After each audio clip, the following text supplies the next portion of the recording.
raditu billahi rabban wa bil islami dina wa bi muhammadin nabiyyan wa rasula. Rabbana zidna ilma warzuqna fahma waj'alna min ibadikas sholihin. Amin.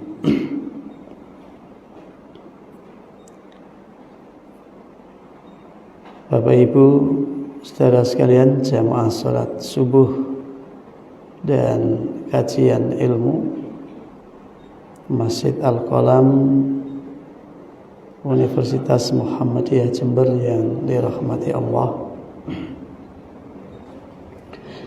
Kita lanjutkan kajian risalah Islam Berkemajuan yang merupakan amanah dari muktamar yang kita mesti pahami dan kita jadikan arah gerakan di dalam kehidupan sehari-hari kita, karena kita punya 3 hal yang perlu untuk disinergikan. Yang pertama, kita tidak bisa lepas dari jam'iyah, dari kumpulan, karena kita makhluk sosial yang punya fitrah. Bermasyarakat adalah suatu kebutuhan yang tidak bisa diabaikan, karena orang diketahui baik atau tidak, bermanfaat atau tidak, itu ketika ada di tengah kerumunan orang lain. Ketika berada di tengah-tengah masyarakatnya, maka jam'iyah, komunitas, jamaah, kelompok atau organisasi itu adalah bagian daripada sarana yang bisa untuk meneguhkan fitrah kita sebagai makhluk sosial, sehingga menyendiri atau uzlah dari keramaian itu di dalam ajaran Islam tidak diperkenankan. Jadi kita mesti bergaul, berkumpul, dan itu ada norma, ada aturan yang mengikat setiap orang di dalam perkumpulannya. Ada budaya organisasi kalau bentuk organisasi, atau ada adat istiadat kalau itu berbentuk masyarakat. Selain itu kita mesti menjadi insan gerakan yang meneladankan kebaikan-kebaikan, menjunjung tinggi kebenaran di dalam diri sebagai individu di tengah masyarakat, lalu menjadi agen perubahan atau menjadi pusat perbaikan ihsani dan islahi di dalam kehidupan sehari-harinya. Dan yang ketiga tentu harus memiliki fikrah, mindset yang benar, sehingga apa yang ada di dalam aturan yang sudah dibuat, dipahami, bisa ditegakkan dengan nyaman dan aman. Gampangnya kumpul ngene iki saling menjaga dan saling membina. Jadi ketemu, bergerak, tetapi menuju satu arah yang sama. Fid dunya hasanah wa fil akhirati hasanah wa qina adzabannar. Maka langkahnya progresif, maju, terus mengarah ke masa depan. Hari ini lebih baik dari kemarin, hari esok lebih baik daripada hari ini. Menjadi sosok yang punya kewaspadaan dan kewaskitaan untuk memilah dan memilih tutur, sikap dan tingkah laku yang tepat.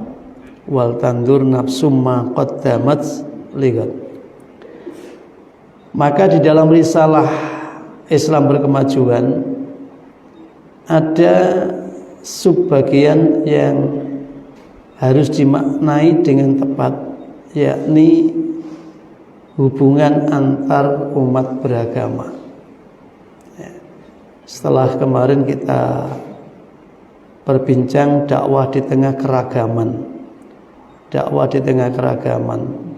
jadi melakukan perubahan perbaikan di tengah keragaman itu tidak hanya menuntut apa yang kita ingini bisa diterima, tetapi bagaimana mengubah keadaan mereka itu dengan tanpa terpaksa. La ikraha fiddin. Makanya simbol kita itu matahari. Matahari itu memberikan panas yang kemudian mengubah perilaku orang tanpa dipaksa-paksa.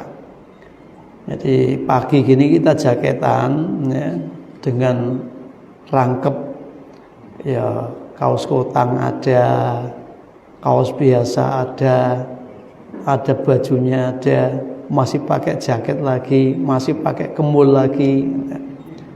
Tapi seiring dengan matahari yang meninggi, ya, jadi matahari terus, maka suhu ini berubah menjadi hangat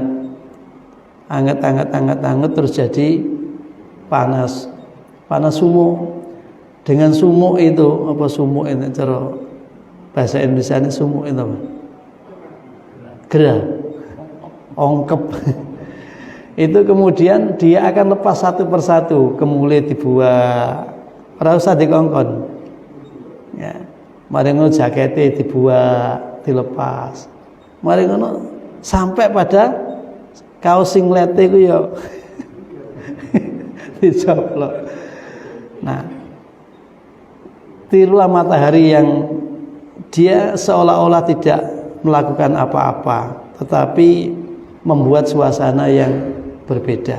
Akhirnya muncul budaya baru, kebiasaan yang baru yang tidak menimbulkan kegaduhan di tengah perilaku yang lama. Nah, di dalam poin hubungan antar umat beragama digariskan bahwa kemajemukan agama itu menjadi realitas di dalam kehidupan yang harus ditangkap oleh kita sebagai lapangan atau medan dakwah. Jadi keanekaragaman kepercayaan, keanekaragaman keberagamaan bagi kita insan dakwah harus dipandang sebagai realitas, kenyataan. Jangan dipungkiri, ya, jangan ditutup-tutupi. Lah, kenyataan itu kita jadikan sebagai medan dakwah, lapangan atau apa ya, medan, area, ya, area dakwah. Justru karena ada keberagamaan yang bermacam-macam itu, kita punya kesempatan untuk menunjukkan bahwa Islam itu ya'lu wa la yu'la alaih. Islam itu sistem keberagamaan yang sangat tinggi, tidak ada yang bisa menandingi. Gak iso disaing-saingke, ditanding-tandingke dengan agama lain. Liyudhiru 'ala dini kulli, supaya kita menjadi sosok tentara-tentara Allah yang menampilkan keberislaman itu sebagai sistem nilai utama dalam kehidupan yang dieluk-elukan oleh setiap orang, dibangga-banggakan. Kulo nek wong Islam ngono kuwi. Bagusnya di dalam bersikap dan bertindak. Itu loh, orang Islam ditimpa dengan musibah nggak ada keluh kesah, kesabarannya luar biasa. Itu loh orang Islam ketika dapat anugerah selalu bisa berbagi dengan sesama. Nah, ini kita bikin edaran kepada semua lembaga warga kita agar ada kemauan untuk menyisihkan sebagian anugerah rezeki yang diterimanya untuk kepentingan saudara-saudara kita yang ada di Palestina. Di suratnya sudah dibuat, sudah diedarkan, dan informasinya sudah saya sampaikan kepada panjenengan supaya panjenengan tidak termasuk yang terlewat. Apa cara Madura ketelibet, ya, terlibat. Ya jane kalau sudah supaya tidak terlibat, ini mana takmir masjidnya? Bisa enggak nitip mana kotak atau apa gitu ya, diedarkan kepada jamaah kita ini. Mbu oleh piro, yang penting sudah dengar dan berbuat. Mana takmirnya ini? Monggo Pak, ada enggak kotaknya itu? Titip di kotak ini yang pagi ini barangkali rakyat mau kumpul duit 1000 duit 1000 misalkan. Monggo kita mulai dari saya.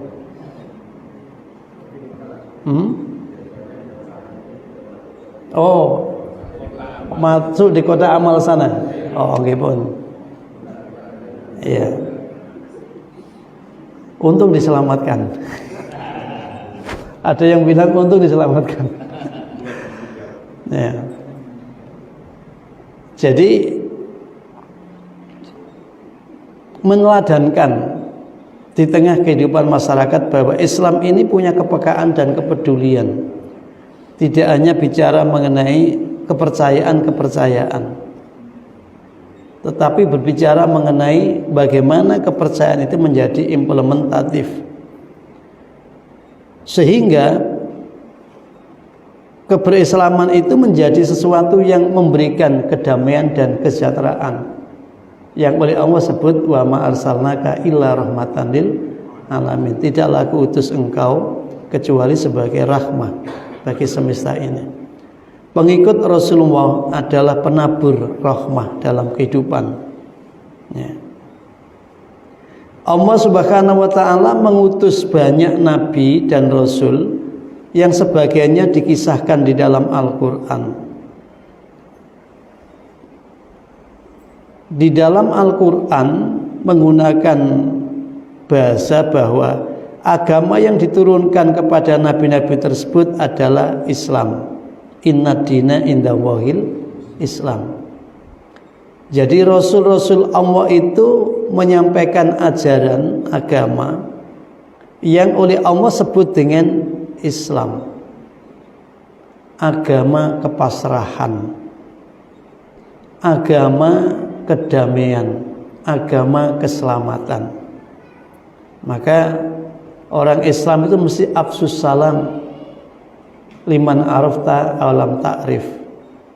Di dalam hadis riwayat Muslim itu orang Islam diperintah untuk menaburkan salam, baik kepada yang dikenal atau tidak dikenalnya.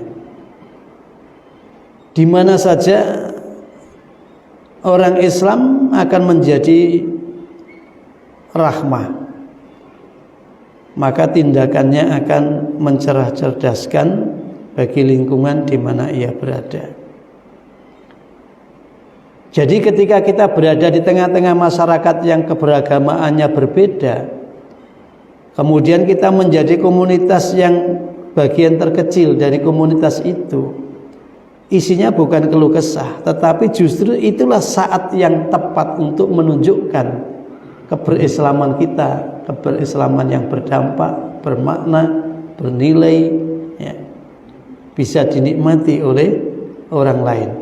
Tidak hanya dinikmati oleh kita sendiri, malah kadangkala muncul perilaku yang salah karena menganggap dirinya sudah paling benar, tetapi nilai-nilai keislamannya jauh dari apa yang ada dalam tutur, sikap, dan tindakannya. Jadi agama yang diturunkan oleh Allah kepada para rasul itu adalah agama yang membawa kedamaian dan kesejahteraan. Agama Islam, agama yang membebaskan manusia dari perbudakan antar sama manusia. Tidak boleh manusia itu takut dengan manusia lain.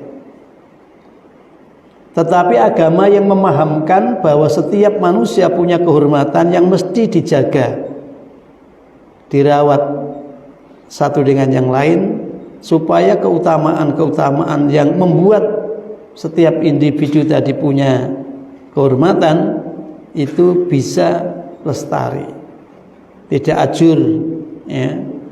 Karena orang itu kalau sudah saling memberi julukan yang tidak bagus, saling berselisih, saling berkonflik, pasti kehidupannya itu menjadi tidak lagi aminah, aman, tidak lagi saliman, tidak lagi damai. Namun demikian, kenyataan sejarah menunjukkan terjadinya polarisasi. Apa polarisasi itu? Terjadi polarisasi agama yang sebagiannya menjadi agama dunia. Nah, ada istilah agama dunia di risalah ini ya. Terjadi polarisasi, terjadi pembiasan-pembiasan, terjadi pertumbuhan, perkembangan yang kemudian kehilangan pijakan asalnya. Jare wong Jawa apa?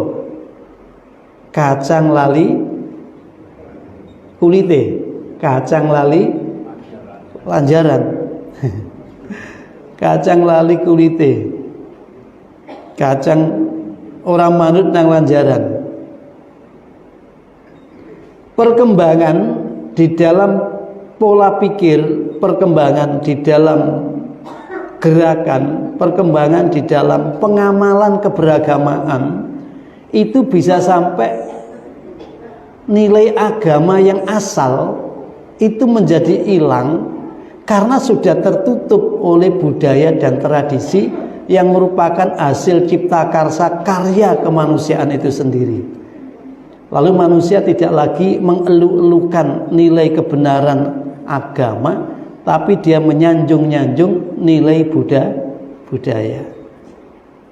Nah, akhirnya lahirlah mengagamakan budaya, tidak membudayakan agama.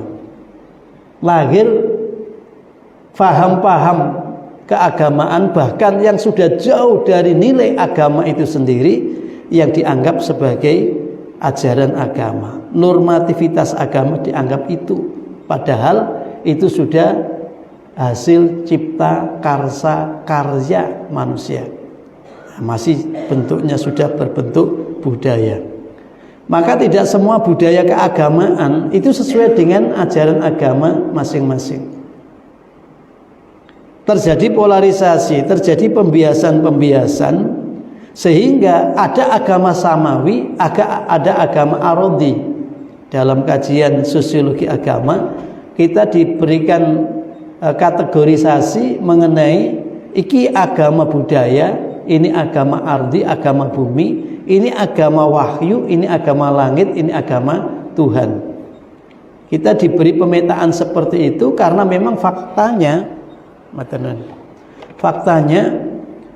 perjalanan keagamaan manusia, walau tiap umat itu dibimbing dengan Rasul, dibimbing dengan Nabi, Tetapi begitu panjangnya mata rantai masa kehidupan manusia ini, maka sejarah memberitahukan pada kita, ketika semua perilaku manusia ini sudah bisa dituangkan dalam bentuk tulisan, tidak hanya diceritakan dari mulut ke mulut, ada bukti otentik mengenai keaslian, orisinilitas terhadap agama tertentu, maka semua akan bisa dirunut. Loh iya, ketika masa semakin panjang, agama itu terurai, tersisipi, tersusupi oleh budaya-budaya baru, dan akhirnya agama itu menjadi tidak lagi esensial, tidak lagi yang orisinil, tidak lagi yang murni. Tidak usah bicara agama yang berbeda-beda, Islam saja fakta sejarahnya dalam jangka waktu berapa? 500 tahun, ya, tidak 500 tahun, 100 tahun dari sejarah pertumbuhannya, itu sudah banyak sekte, sudah banyak aliran-aliran, sudah banyak firqah-firqah.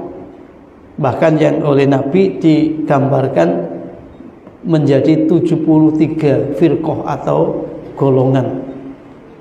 Dan di zaman sahabat saja pemahaman mengenai keislaman yang diteladankan sebagai perekat persaudaraan, sebagai sistem nilai yang membangkitkan ukhuwah persaudaraan, itu aja sudah terjadi apa yang namanya perang Siffin, perang antara Muawiyah dengan Ali.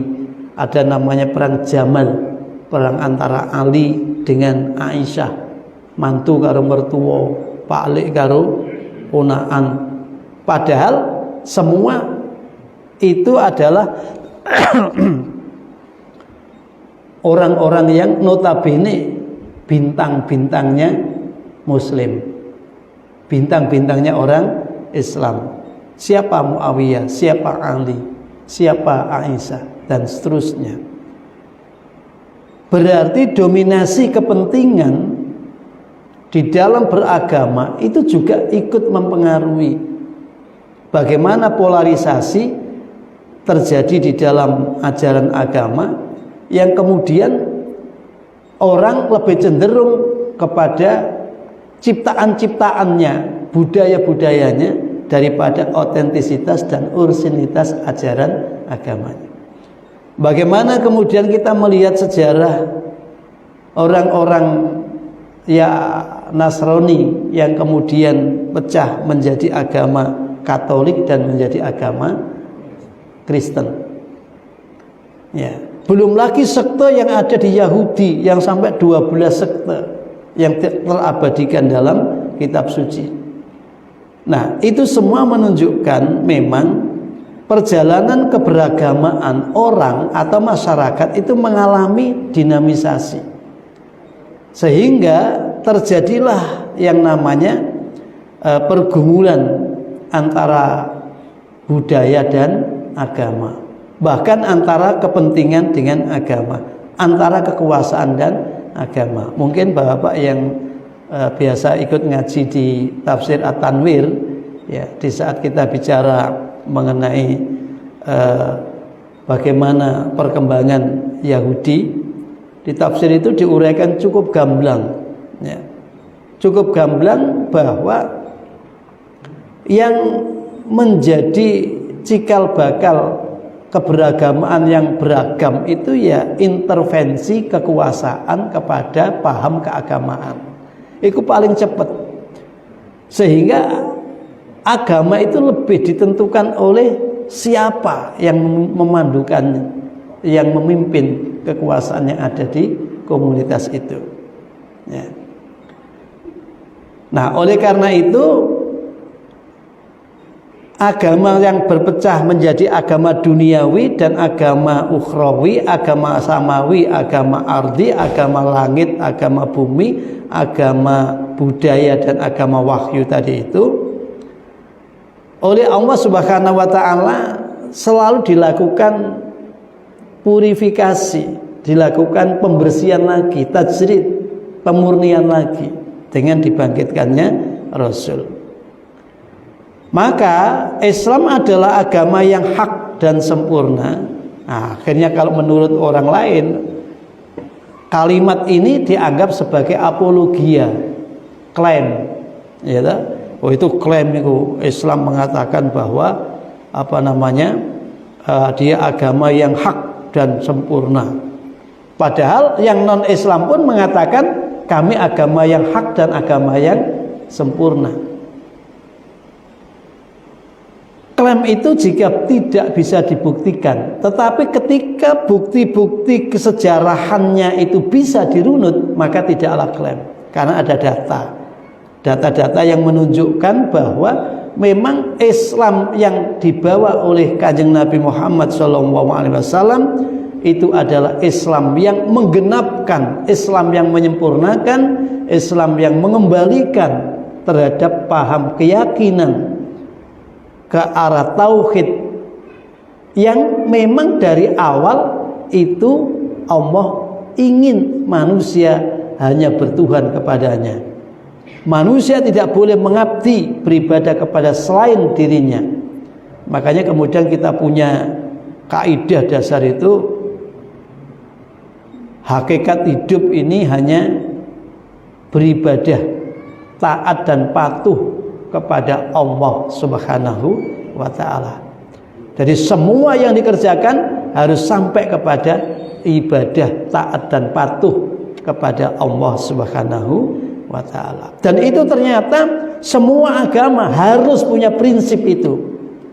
Ya, masalah kemudian Allah Tuhannya itu kemudian mengalami bias akibat polarisasi pikiran, polarisasi budaya tadi itu, yaitu nanti akan dibuktikan pada namanya Maliki Yaumiddin, karena hari di mana pemilik agama nanti akan menyatakan ini agama yang benar dan itu agama yang salah.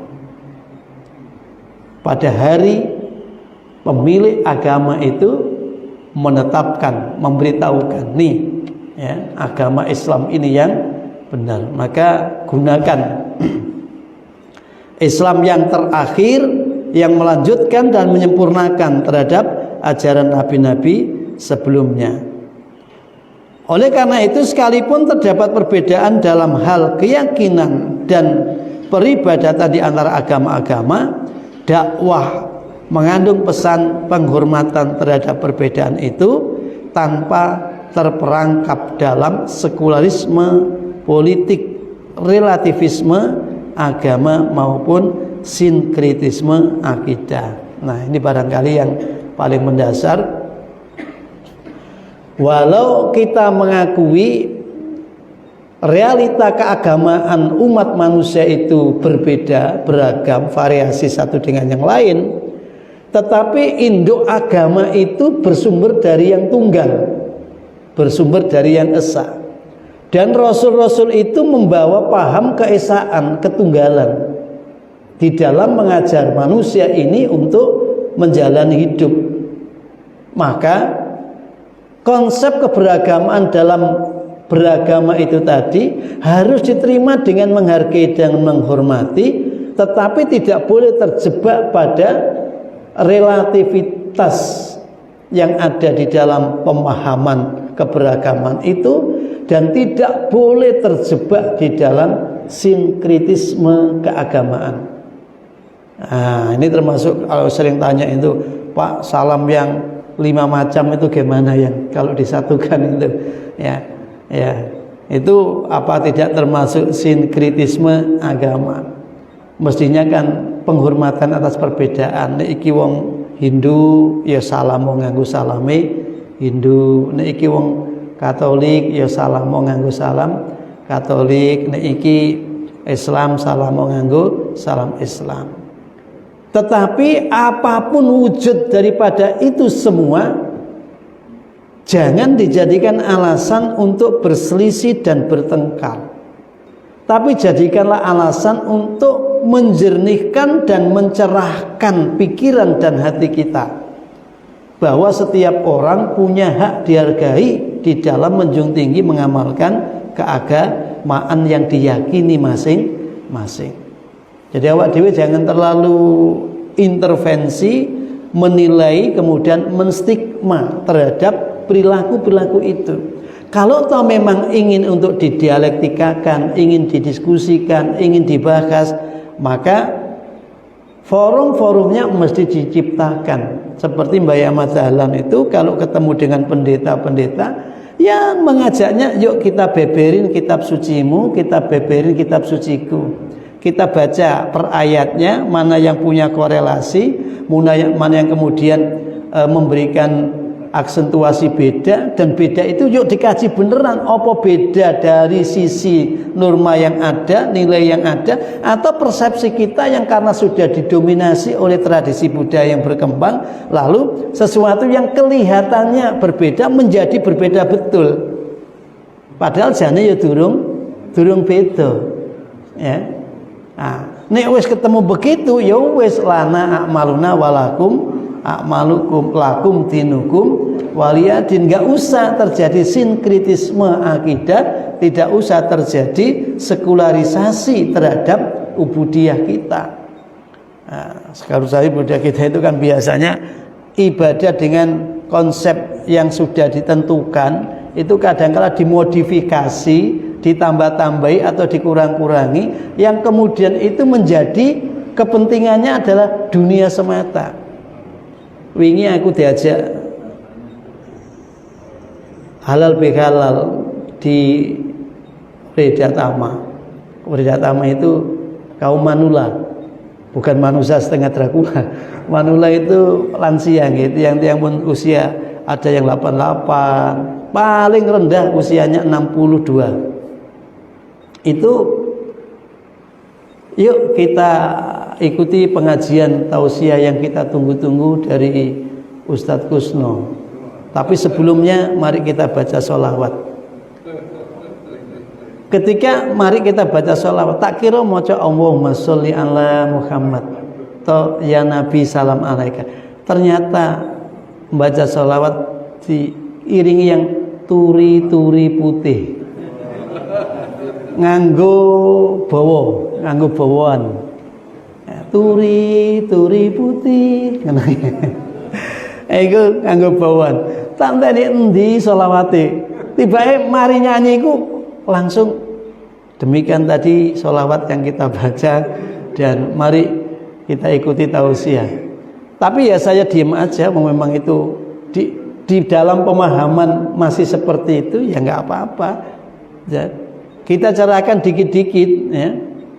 Kita cerdaskan dikit-dikit. Maka sekali lagi, keberagamaan tidak boleh membuat kita terbelenggu dalam sekularisasi ubudiyah, peribadatan dalam keberagamaan, dan tidak boleh membuat kita terjebak dalam sinkritisme akidah masing-masing agama. Kita hargai, kita hormati dengan konsep lana a'malna walakum a'malukum, dan dari konsep lakum dinukum waliyadin, tetapi tugas dakwah tetap mesti dijalankan oleh kita. Jadi kita enggak mengeluh dengan keadaan, tetapi kita bisa memberikan pencerahan, pencerdasan, kemudian pemberdayaan. Perubahan terjadi bukan karena rasa terpaksa, tapi karena kekaguman yang ada. Terima kasih. Monggo kalau mau diskusi.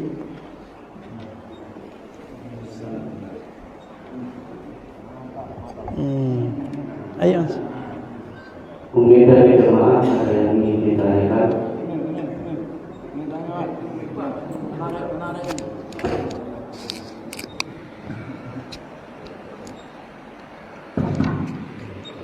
Ini Ustaz, mohon izin, mumpung ketemu ada dua hal. Ucapkan sama aja. Hanya dengan saling menghormati. Saya pernah ditanya bagaimana Pak menerjemahkan surat At-Tahrim ayat berapa lali saya. Yang jelas, ya ayat Nabi jahidin dan kufaro. Jadi jihadlah kamu menghadap orang kafir dan orang munafik. Nah, itu gimana ini Ustaz dalam terjemahan berbahasa dan bernegara ini? Karena saya pernah ditanya saudara-saudara saya pribadi, jawaban saya tak tahunya. Jawaban saya, ya kalau akhirat tidak ada, kiamat tidak ada, saya selamat, sampean selamat. Tapi kalau perintah ada, saya selamat, sampean tak selamat. Jawaban saya itu gimana? Itu yang kedua ini izin, dan mungkin penting untuk jamaah juga. Menarik Ustaz, ada ramuan herbal untuk semua penyakit. Itu penemunya orang Cina, tapi landasannya Al-Quran. Menarik, bukan dibayar. Karena ramuan itu 11 biji bawang putih, 2 biji bawang bombay, dan 3 biji jeruk nipis. Itu landasannya Al-Quran. 2 biji itu surat Al-Baqarah, 3 biji surat Al-Imran, 11 biji surat Ar-Ra'd. Nah ini justru orang Cina yang menemukan. Saya tanya kata kunci surat ke-11, surat ke-2, surat ke-3 itu ayat kuncinya kaitan kesehatan apa ada menurut Ustaz? Gimana? Terima kasih. Nggih, matur nuwun. Pertanyaan apakah di surah-surah itu ada terkait dengan kesehatan. Nah, di Ar-Ra'd 11, Baqarah 2 ya. Sebenarnya secara umum di surah Al-Isra itu Allah menyebut wa nunazzilu minal Qur'an ma huwa syifa wa rahmatun lil mu'minin. Dan kami turunkan sebagian dari Quran itu sebagai syifa. Nah, syifa itu sering dimaknai sebagai obat. Sebagai obat. Tapi di situ ditambahi sifat 5 fis sudur, obat penawar bagi apa-apa yang ada di dada. Dan menurut penelitian-penelitian, sumber penyakit yang sangat fondamen itu adalah apa yang ada di dada orang itu. Pokoknya dodone wong iku gak penyakitan, fisike iku serapuh apapun masih bisa digunakan. Kita ingat perjuangan Pak PB Sudirman, Pak Panglima Sudirman. Itu walau paruhnya sudah tinggal separuh atau seperempat, tapi karena hatinya itu sehat, maka tetap bisa untuk berbuat, menggunakan af'al jasmaninya itu optimal. Ya. Tapi kalau hatinya yang sudah sakit, maka semua akan menjadi rusak. Makanya kan di hadisnya itu segumpal darah kalau benar bagus sehat, ya yang lain akan benar baik sehat. Demikian pula kalau rusak sakit. Maka itu cara-cara untuk memahami secara teknis walau tidak disebut di dalam hadis misalkan ya. Berobatlah kamu dengan ramuan yang dibuat dari ramuan Quran. Nah gitu ya. Jadi ini bawang putih 11, ngambil surat Ar-Ra'd surah ke-11, nanti digoleki ayat yang ke-11. Boleh saja. Kenapa? Karena semua ayat-ayat Allah di Quran itu mukjizat.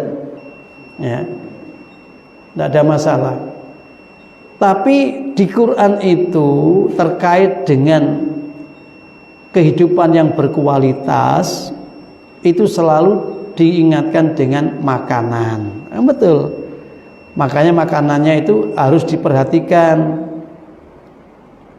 apakah itu halal, apakah itu thayyib. Nah, itu yang sangat amat jelas dan cukup gamblang. Jadi berlaku secara umum, yang berlaku secara khusus ya khusus, tidak hasil daripada redaksi itu sendiri, tetapi pemaknaan, interpretasi. Ya. Jenengan arep goleki masalah kehancuran, misalkan ya, goleki surah Al-Qiyamah, itu surah kesekian. Digoleki surah kesekian dikaitkan dengan ayat-ayat Quran yang ada jumlah ayatnya melebihi daripada nomor surah tadi itu. Nah, ketemu semua bicara mengenai kehancuran. Itulah bagian daripada pengetahuan, ya, yang diperoleh secara teknis. Dan itu tidak disebut dengan jelas atau sorry di dalam nas yang ada. Jadi boleh saja orang membuat ramuan kemudian dimirip-miripkan dengan apa itu karena faktor betul hasil kajian, atau itu karena faktor Indonesia kan akeh wong Islami kan. Untuk kemudian digolek-golek ning ngono ya ora apa-apa, itu boleh saja. Yang penting Islam itu harus menjadi ya'lu wala yu'la alaih. Islam tidak boleh terhalang oleh keburukan umatnya, ya. Kemudian di dalam surat At-Tahrim, ya, di dalam surah At-Tahrim pada ayat yang ke-9 tadi, yang Allah menyebut wahai Nabi jihadlah. Kemudian jihad ini dimaknai perangilah, ya. Mereka orang-orang kafir dan orang-orang munafik, dan bersikaplah yang tegas, ya, yang tegas kepada mereka, karena tempat mereka sesungguhnya adalah neraka jahanam, dan itu tempat kembali yang amat sangat buruk. Ayat ini kalau diurai di dalam kajian umum seperti ini, kemudian diterima secara tekstualis, tidak dilihat dari sisi kontekstualitasnya, pasti nanti ada take down dari pemilik akun, apakah itu TV, apakah itu Insta, apakah itu Facebook. Pemiliknya akan menulis, saudara telah melakukan pelanggaran konten. Saudara telah melakukan pelanggaran konten, karena yang saudara sampaikan itu sara, bisa membangkitkan permusuhan, bisa membangkitkan kebencian antar umat manusia, antar umat yang beragama.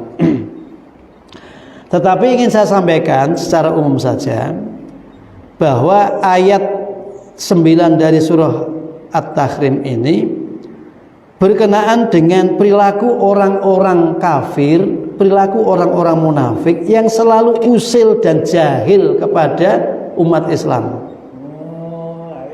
Okay. Jadi orang kafir, orang jahil, orang non-Islam yang selalu mengusik ketenangan dan kedamaian umat Islam. Maka kemudian Nabi diperintah untuk dengan tegas, jelas mensikapinya, ya. Jadi kau yang memulai, ya gimana lagi, gitu ya. Wong kue ngendangi, aku yo nari, kendang ngono sampai. Nah jadi kenapa? Karena sesungguhnya perilaku orang-orang non-Islam, orang-orang kafir, orang-orang munafik itu sangat sangat jengkelke terhadap standar norma dakwah yang disampaikan, ya. Maka perintah yang seperti ini pasti harus dicari konteksnya. Jika hari ini kita bergumul, kita bergaul dengan perang tidak hanya perang fisik, tidak hanya perang perang yang menggunakan senjata nuklir, tapi sekarang yang sangat-sangat membahayakan itu perang dagang.